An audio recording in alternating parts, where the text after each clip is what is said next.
تو یہ جو اسلام ہے، اسلام کا اصل معنی تو تابع داری کرنے والا، فرما برداری کرنے والا۔ ہر نبی کے زمانے میں امت میں سے جن جن افراد نے نبی کی بات مانی، ان کی تابع داری کی، ان کو مسلمان کہتے ہیں۔ یہ تو ایک عام معنی ہے اسلام کا، مسلمان کا، اور ایک اسلام اور مسلمان کا ایک خاص معنی ہے۔ وہ خاص معنی یہ ہے کہ یہ جو امت ہے وہ امت مسلمہ ہے، اور اس امت کا وہ فرد جو نبی کی بات مان کر زندگی گزار رہا ہے وہ مسلمان ہے خاص طور پر۔ تو اس امت کو امت مسلمہ کہیں گے۔ اس امت کے جو افراد حضور صلی اللہ علیہ وسلم کی تابع داری کر رہے ہیں، احکام کو بجا لا رہے ہیں، ان کو مسلمان کہیں گے۔ ایک خاص معنی یہ بھی ہے۔ اب یہاں آیت میں کون سا معنی مراد ہے؟ اللہ جو کہہ رہے ہیں اللہ کو سب سے زیادہ محبوب دین دین اسلام ہے، اس سے کیا مراد ہے؟ کون سا اسلام؟ کیا صرف ہمارا اسلام یا پچھلے انبیاء جو دین لے کر آئے تھے وہ بھی اسلام تھا؟ تو بعض علماء کہتے ہیں دونوں معنی مراد ہو سکتے ہیں اس سے۔ انبیاء علیہ الصلوۃ والسلام جو دین کا پیغام لے کر آئے تھے وہ بھی اسلام تھا، وہ بھی اللہ کو محبوب تھا۔ اگر اللہ کو وہ پسند نہیں تھا تو اللہ نبیوں کو دے کر کیوں بھیجتے؟ اگر اللہ کو وہ اسلام پسند نہ تھا، موسیٰ علیہ السلام کا، عیسیٰ علیہ السلام کا، نوح علیہ السلام کا، تو اللہ دے کر کیوں بھیجتے؟ اللہ کو وہ بھی پسند تھا۔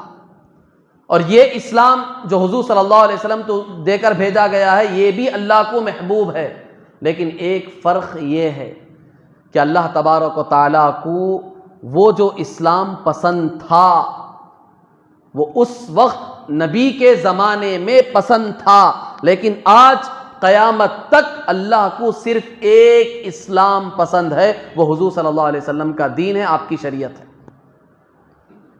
آج کے دور میں موسیٰ علیہ السلام کے زمانے کا اسلام، ان کا مذہب، ان کی شریعت، یہ اللہ کو پسند نہیں۔ آج کے دور میں اللہ کے رسول صلی اللہ علیہ وسلم آ گئے، سب پہ جتنے بھی ادیان تھے ان سارے دینوں پر آپ کا دین غالب ہو گیا، آپ کی شریعت غالب ہو گئی۔ اسی مضمون کو اللہ کے رسول صلی اللہ علیہ وسلم نے ایک حدیث میں سمجھایا، لو کان موسیٰ حیا، اگر موسیٰ علیہ السلام بھی اگر آج زندہ ہوتے تو ان کے لیے بھی گنجائش نہیں تھی، کوئی راستہ نہیں تھا ان کے لیے سوائے میری اتباع کرنے کے۔ میرے علاوہ، میری شریعت کے علاوہ وہ اپنی شریعت پہ نہیں چل سکتے۔ اگر وہ آج زندہ ہوتے تو ان کو بھی میری شریعت پہ چلنا پڑتا، کیونکہ میں آ گیا آخری نبی، اللہ نے مجھ پر جو دین، جو شریعت نازل فرمائی ہے وہ آخری ہے۔ اس سے پہلے جتنے آگے اللہ نے ان سب کو منسوخ کر دیا۔ یہ سب ان کے زمانے میں جب تک وہ تھے اللہ کو وہ دین، وہ اسلام محبوب تھا۔ حضور صلی اللہ علیہ وسلم آ گئے، اب اللہ کے سامنے صرف ایک دین ہے، ایک مذہب ہے، ایک شریعت ہے، اللہ صرف اور صرف اسی کو پسند کریں گے، وہ ہے دین اسلام، اس کے علاوہ اور کوئی۔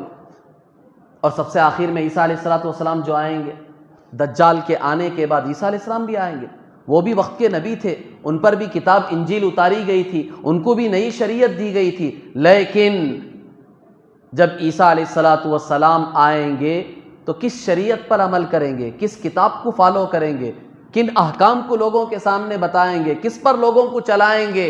وہ صرف اور صرف قرآن ہے، حضور کی شریعت ہے۔